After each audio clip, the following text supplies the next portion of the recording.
저는 20대 중반 남자입니다. 대학을 다니다가 휴학을 하고 아르바이트 하면서 열심히 살고 있는데요. 저에게는 세상 그 무엇과도 바꾸지 않을 만한 소중한 가족이 있습니다. 지금은 자취를 하고 있지만 원래는 저희 집이 3대가 함께 사는 집이었어요. 할머니와 할아버지, 저희 부모님과 저까지 복닥복닥하게 모여 살았던 거죠. 할머니는 사실 제 아버지의 엄마가 아니세요. 아버지를 낳고 3살이 채 되기도 전 돌아가셨던 할머니가 저희 아버지의 친어머니시고요. 지금의 할머니는 그 후 아버지를 제대로 돌보진 못해 이안암을 가지던 할아버지께서 재혼을 한 할머니입니다. 저희 아버지가 어렸을 때부터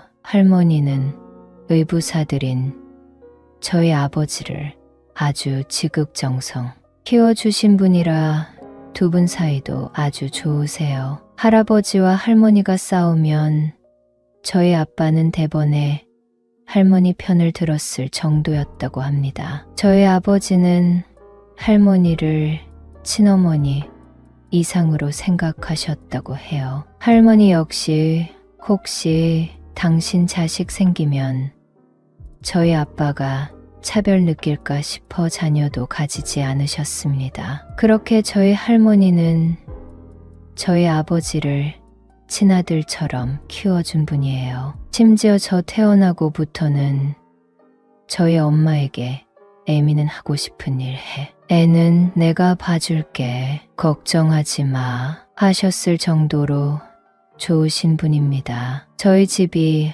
엄마까지 돈을 벌어와야 할 정도는 아니에요. 오히려 할아버지는 그 옛날부터 벽돌 공장으로 엄청난 부를 일구신 분이었고, 아버지는 할머니 지원 아래에서 명문대에 전문직 직업까지 가지셨으니까요. 이런 아버지와 결혼한 저희 어머니도 참 꿈이 많은 분이십니다. 특히 어머니는 사업 쪽에 눈이 밝아서 지금은 할아버지가 물려주신 사업 키워서 건축 자재, 납품하는 공장을 운영 중이세요. 할아버지도 아들이 못 이뤄준 사업 확장 꿈을 며느리가 대신해 주었다고 엄마를 정말 예뻐하셨습니다. 그러니 저희 가족 관계가 돈독해질 수밖에요. 함께 사는 동안 할머니는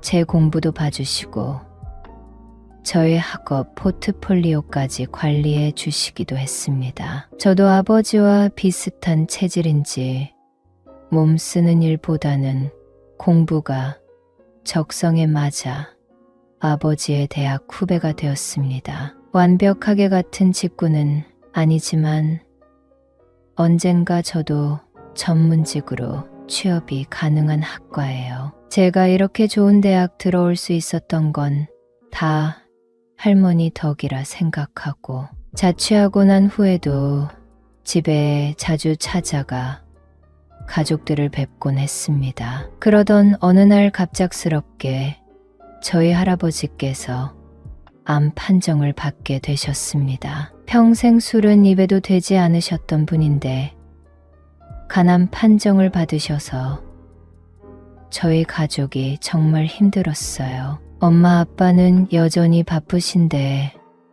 할아버지는 얼마 남지 않으셨다는 소식을 들어 저희 가족들 모두 우울했습니다. 그래도 할아버지는 처음 6개월 정도 남았다 들었지만 2년 가까이를 버텨주셨습니다. 할아버지는 가족들을 위해서 할 수 있는 데까지는 치료를 해보겠다며 늠름하게 치료를 받으셨는데요. 결국 저희 할아버지는 2년간 투병 생활하시다가 만에 돌아가셨습니다. 어쩌면 사랑하던 손주를 보고 싶어서 견디실 수 있지 않았나 싶어요. 저희 부모님께서도 저에게 할아버지가 뭐 보고 싶어서 치료 잘 받으신 거야 하며 비통해 하시기도 하셨고요. 그렇게 할아버지 장례를 치르고 저희 할머니는 분가를 선언하셨습니다. 저희 아빠,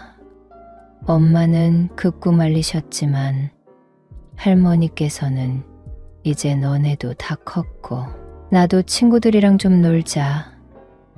가끔 들여다 봐주면 돼. 내가 어디 죽는다던 하면서 씩씩하게 집을 구해 나가셨어요. 아무래도 할머니는 저희 엄마 아빠를 배려하셨던 거겠죠. 실제로 괜찮아 보이셨고 친구분들과 크루즈, 유럽 여행까지 다녀오며 저희들에게 선물을 주시곤 했습니다. 저희는 할머니가 잘 지내고 계시는 줄 알았어요. 그런데 어느 날 저희 엄마에게서 전화가 와서 받아보니 할머니가 지금 좀 편찮으신 것 같네. 네가 할머니한테 좀 가볼래?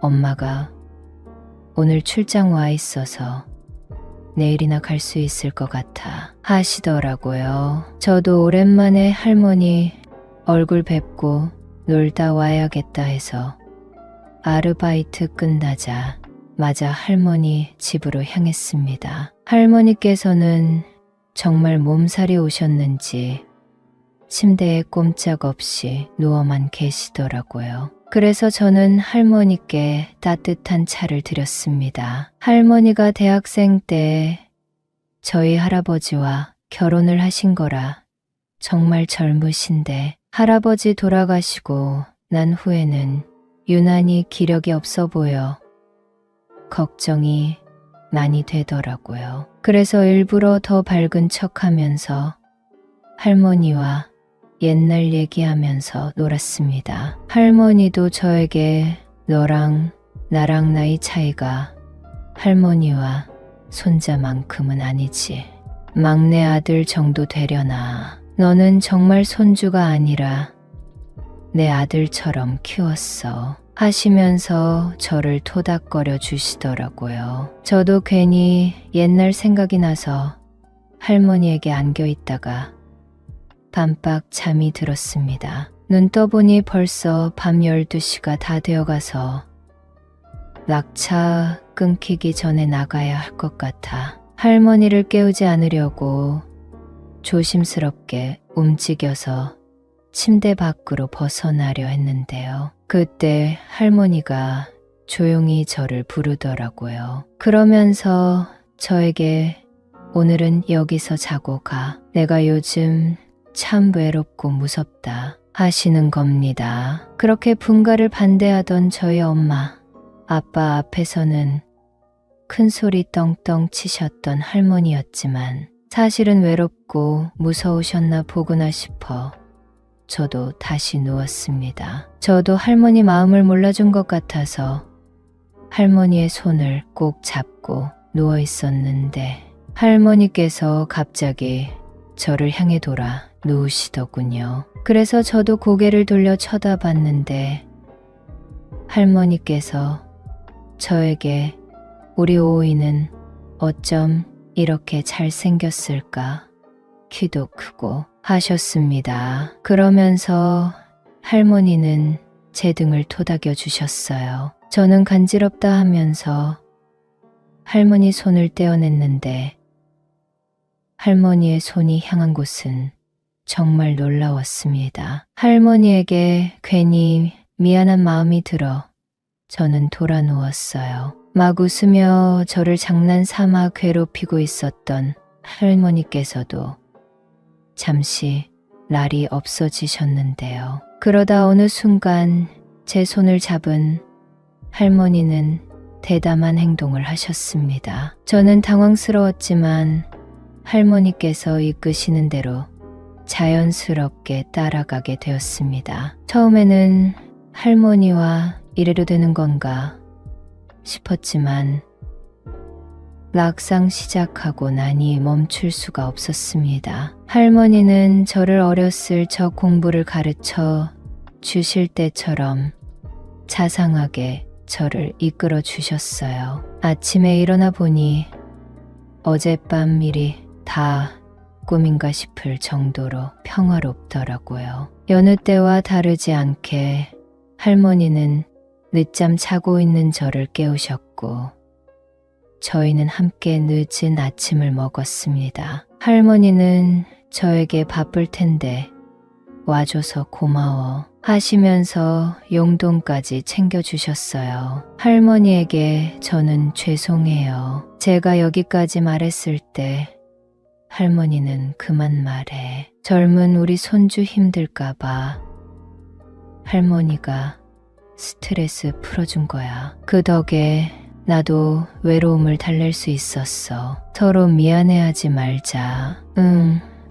이렇게 말씀해 주셔서 저는 한결 마음이 편해졌습니다. 그날은 아르바이트가 없어서 바로 자취방으로 돌아왔습니다. 정말 내가 꿈을 꾼 건지 뭔지 아무리 생각해봐도 실제 있었던 일이 맞았거든요. 그런데 할머니가 그렇게 아무렇지 않게 행동하시니 저 역시 혼돈이 왔습니다. 그래서 어떻게 해야 하나 하나가 좋은 생각 하나가 떠올랐습니다. 바로 천연 오일을 사서 선물해 드리는 것이었는데요. 저희 할머니께서 아로마 오일이나 마사지를 참 좋아하세요. 할머니는 집에 유명하고 향 좋은 제품들을 많이 사다 놓으시더라고요. 저도 나름대로 열심히 알아보고 아르바이트로 월급 받은 것을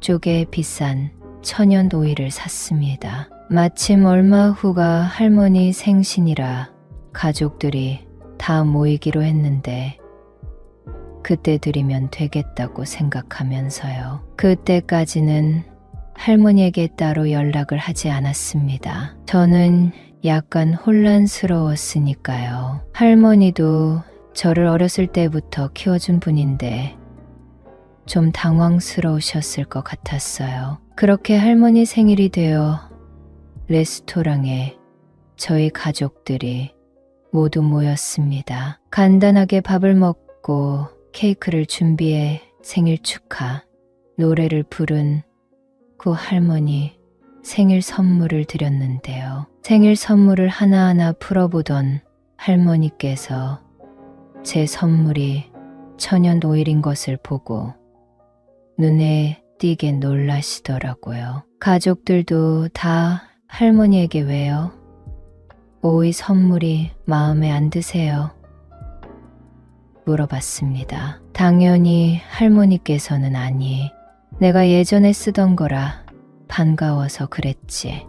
다들 선물 고마워 하고 황급히 닫으시더라고요. 할머니께서도 그날 일을 분명히 기억하고 계시는 거라고 생각했습니다. 그래서 식사 끝나고 다들 집으로 돌아갈 때 제가 나 오늘 할머니 집 가서 잘래 이렇게 말해버렸습니다. 엄마 아빠도 저에게 그래 좋은 생각이다. 할머니 잘 보살펴 드려 하셨어요. 할머니만 어색하게 웃으면서 그래 우리 힘센 손자 내 집에 가자 하며 의미심장한 미소를 지었는데요. 저는 할머니의 미소를 보고 할머니에게 환한 미소를 지어 보였습니다. 그리고 저는 할머니와 함께 할머니의 집으로 향했습니다. 할머니는 저더러 손님 방 준비해뒀어. 거기서 자면 돼 하셨어요. 저는 너무 실망스러웠습니다. 제 표정을 보더니 할머니는 환한 표정으로 윙크를 하셨어요. 저는 할머니를 따라 안방으로 들어갔습니다. 제가 따라 들어온 걸 보고 할머니는 약간 놀라는 듯 했지만 아무 말 없이 샤워를 하러 욕실로 들어가시더라고요. 저도 거실에 있는 욕실에 가서 샤워를 하고 제가 드렸던 천연 오일을 가지고 할머니 방으로 갔습니다. 할머니는 샤워를 한 후 제 옆에 누우셨어요. 저는 할머니에게 주무세요 했더니 할머니는 고개만 가로저으시더라고요. 저는 좀 답답해져서 할머니에게 언제부터 그런 마음을 품으셨던 거예요? 라고 물어봤습니다. 할머니께서는 당황해 하시면서 그런 마음을 품었던 게 아니야. 그날 순간적으로 그렇게 된 거지 하셨습니다. 저도 어떻게 해야 하나 했는데 할머니도 저에게 오일은 일부러 사온 거니? 하고 물으셨어요. 저도 고개를 끄덕이기만 했는데 할머니께서 제 옆에 두었던 오일을 뜯어 저에게 주셨습니다. 그러면서 옷을 살짝 들어 올리고 침대에 누우시면서 이왕 사왔으니 해봐 하시더라고요. 알겠다고 하고 천천히 오일을 이용해서 마사지를 해드렸습니다. 그러던 중 할머니가 이끌어 주셔서 저는 또 할머니와 즐거운 시간을 보냈어요. 그 다음날 아침 깊은 잠에 빠져 있는데 할머니 집으로 엄마 아빠가 찾아오셨더라고요. 늦잠을 자던 저와 할머니가 놀라서 대충 옷을 챙겨 입고 부모님을 마중했습니다. 부모님께서는 할머니와 저에게 어제 둘 다 잘 잤나 봐. 아주 피부가 반질반질하네 하셨습니다. 그러고 도시락으로 싸온 미역국과 반찬을 꺼내 다시 한번 할머니 생신을 축하해 드렸는데요. 부모님이 눈치를 챘나 싶어서 심장이 두근거렸는데 저희 부모님께서는 꿈에도 모르고 계시는 듯 하더라고요. 부모님이 돌아가신 후 할머니도 깊은 한숨을 내쉬었고 저도 안도했습니다. 그러고는 그날 오일 마사지를 핑계로 할머니와 즐거운 시간을 몇 번 더 가졌습니다. 할머니는 저에게 공손한 태도를 보여줍니다. 저와 눈이 마주칠 때면 눈을 가늘게 뜨며 환한 미소를 보여주는 할머니의 모습이 눈부실 정도로 아름답습니다. 할머니가